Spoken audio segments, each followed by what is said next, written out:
नमस्कार, सोशल संवाद में आप सभी का स्वागत करता हूं। मैं सिद्धार्थ। आज हमारे साथ झारखंड के चतरा से सांसद कालीचरण सिंह हैं। उनसे बातचीत करते हैं। सर, आपको पहले तो सोशल संवाद की तरफ से बधाई।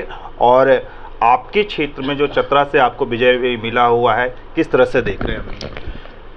बहुत बहुत धन्यवाद।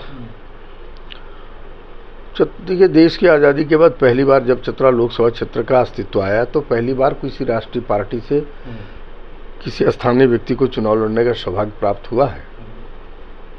भारतीय जनता पार्टी है जो किसी भी कार्यकर्ता को कहीं भी किसी भी मुकाम तक पहुंचा सकती है।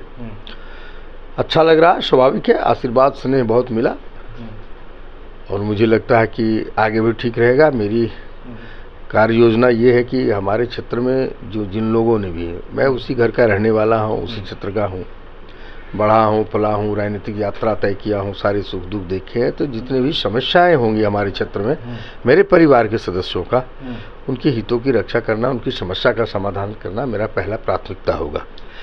मैं पूरे लोकसभा क्षेत्र को अपने परिवार के सदस्य की तरह मानता हूँ और मेरी समस्या का समाधान करना मेरा प्रथम लक्ष्य है, पहला कार्यक्रम है और मैं सतत लगा रहूँगा।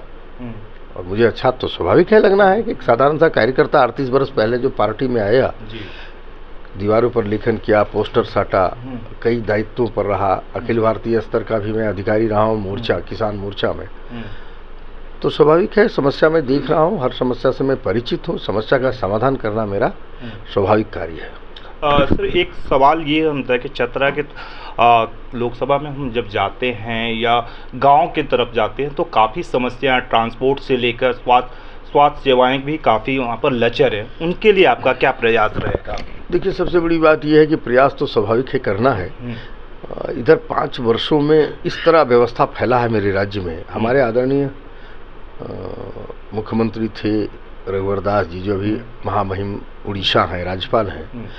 उनके शासन व्यवस्था में 5 वर्षों तक लगा कि झारखंड कितनी ऊंचाई पर जा रहा है। सारे उग्रवाद की समस्या लगभग समाप्त कर दिया, बिजली 22 घंटा, कोई व्यक्ति अगर कोई सताया जा रहा है, पदाधिकारियों को तुरंत नकेल कसना, एकदम सूचना तुरंत देना, तुरंत परिस्थिति का निर्माण करना। 5 वर्षों में समस्याओं का अंबार लगा दिया इस सरकार ने। अब आप अंदाज करें, जिस सरकार का मुखिया ही जेल हो तो समस्या क्या अंबार लगा होगा। तो आप अंदाज करें, जेल तो कोई संत जाता नहीं है जी। जेल तो अव्यवस्था के कारण से, स्वयं आर्थिक कारण से कोई घोटाला में जाता है। तो मुझे लगता है कि अगले 6 महीने में हमारे राज्य में सरकार होने वाली है और क्षेत्र की जनता इस बार मन बना चुकी है।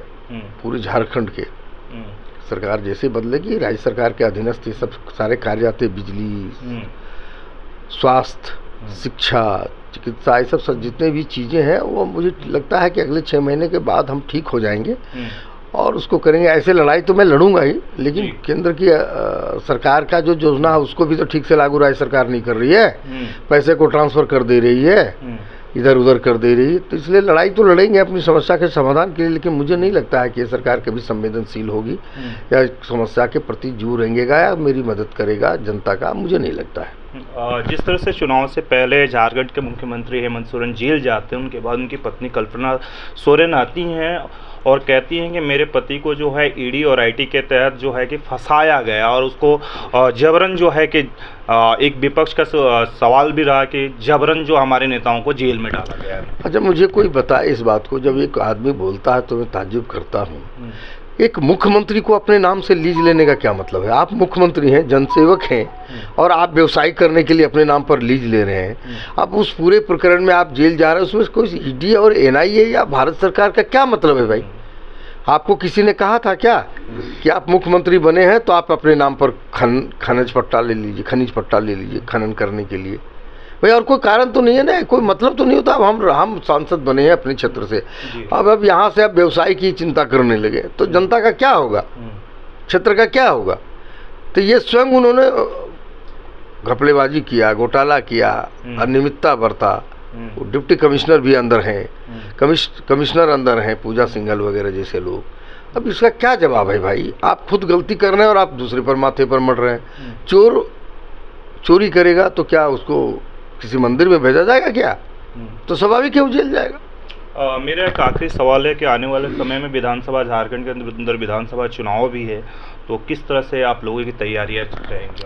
तैयारी की जरूरत है। जनता एकदम 10 कदम आगे बढ़ करके खड़ी है इनको भेजने के लिए। भारतीय जनता पार्टी की सरकार जीतने वाली है, जनता उनको सत्ता में देगी। आप देखा नहीं है अभी उड़ीसा में, नहीं देखा? उड़ीसा में इतना स्पष्ट बहुमत से भारतीय जनता पार्टी जो परिकल्पना कार्यकर्ता भी नहीं करते थे, जनता इस तरह उबाल में जब आती है ना, तो इस तरह उखाड़ फेंकती है कि सामने वाले को पता नहीं चलता है। आंधी तूफान की तरह उड़ीसा में फेंका, उसी तरह झारखंड में फेंकने वाला है। बहुत बहुत शुक्रिया सर। दिल्ली से सोशल संवाद की रिपोर्ट।